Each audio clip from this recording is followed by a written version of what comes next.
that is this video is really more for the millennials, Gen Z.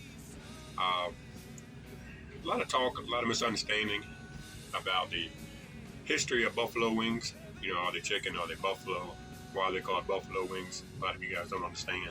So, going to talk a little bit about the history of the buffalo wing. You know, how it developed, and what it is.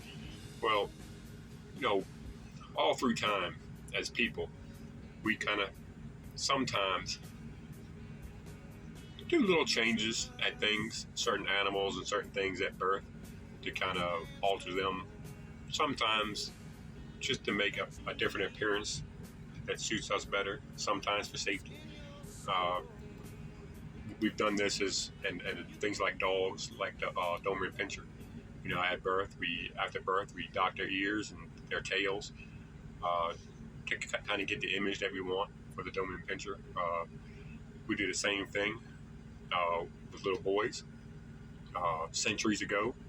You know, a father somewhere, you know, had struggled, you know, to finally find a wife and have a child. The baby was born, a little boy. You know, he looked down and he was like, you know, that thing is just, it's not attractive. You know, I don't want my son to go through what I went through to try and find a wife. So he asked the doctor, hey, doc, is there anything we can, you know, do about this? It's just weird looking, you know, making it more attractive for a girl or for a woman to want to touch it. And the doc said, yeah, you know, he pulled the skin for it, little clip, and, you know, then was born the circumcision. You know, just a little change of appearance to make it more appealing to women. So, you know, now, back in the day, you know, I don't know if you guys know it or not, but when buffalo are born, they're actually born very, very small. They grow very rapidly, and they get very large, as you can see in the fields, you know, up to 12, 1,500, 2,000 pounds. But they start off very small. Now, when they are born and they hatch, and they crack out of that egg, you know, buffalo are born out of the egg with wings.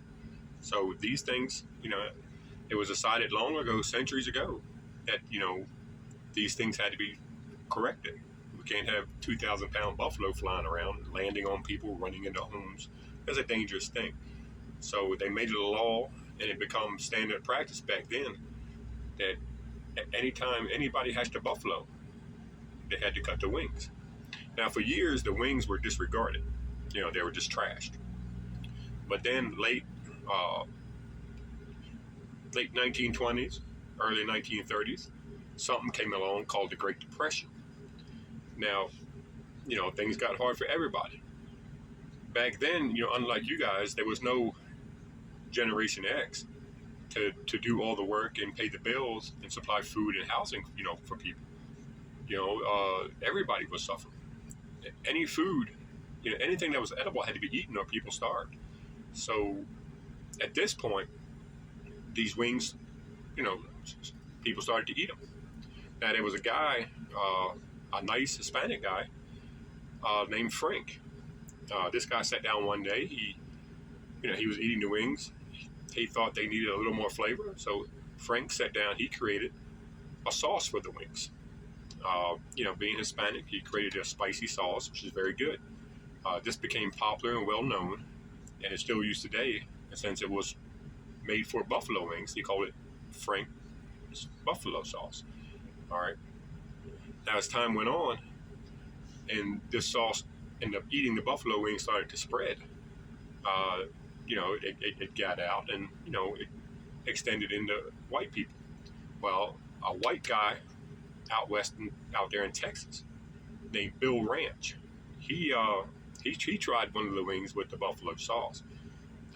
It was very spicy. He was like, "Fuck, this is too hot for white people to eat, man."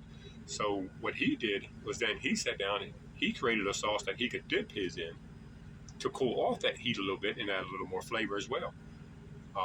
This also spread across the white community and is known as what we would call today, named after Bill Ranch, the ranch dipping sauce. Okay, so that is a little bit of history, you know, about the buffalo wing and how it developed. Though it does taste like chicken, it is not. It is actual buffalo. They are born from the egg with wings, so you know, keep that in mind. And, you know, I know some of you may doubt, is this real? Is this true? Well, you got to think about it like this. In your generation, you know, just like the Christian, people, they had the Bible, that is their truth, you know, that is their gospel, that is the written word that they live by. You guys have the internet. That, you know, that is your gospel. That is everything that you believe. Everything that is on the internet is you know, absolutely 100% truth. So, you know, don't forget that. So if it's on the internet, you know, it's real, guys. If I'm saying it on the internet, you know, your government loves you. They would not let misinformation anymore be on the internet. So if you're seeing this video, of course it's true because it is on the internet. It is absolutely 100% positively true. Now, you know, I'm an averagely intelligent guy that does not read hardly at all or much at all. So, you know, if there's anything you don't know and you're unsure, be free to ask questions. If you don't know, you know, like I said, I'm average intelligence. I do not read, so if you don't know it, I probably do. Feel free to ask. Just comment and ask the question. If I do not know the answer, that's okay. I'll just make one up. Now, you know, if I do this, don't worry. I will make it believable. You will actually feel like it's absolute truth. And we all know that facts don't really matter anyway. It's really all about your feelings. So if you feel it's true, the facts really doesn't matter if it's true or not. So there you go. You know, if I don't know the answer, then I'll make you feel like I do. And that's what's important, is your feelings. You know, not as something a lot of us Gen X understand, you know, because we brought the wrong wrench to dad when we were 3 or 4 years old. You know, we learned very quickly if we're going to not want to sit in the corner and cry for the next 15 years, those feelings are going to have to go. So, you know, not something we really understand, but it's something you guys deal with. You know, we're understanding of that. So there you go. You know, that is a little bit of the history of the buffalo wing. So if you guys have any more questions, feel free to reach out. You know, I hope you guys, I hope this helps. Thank you. You guys have a nice day.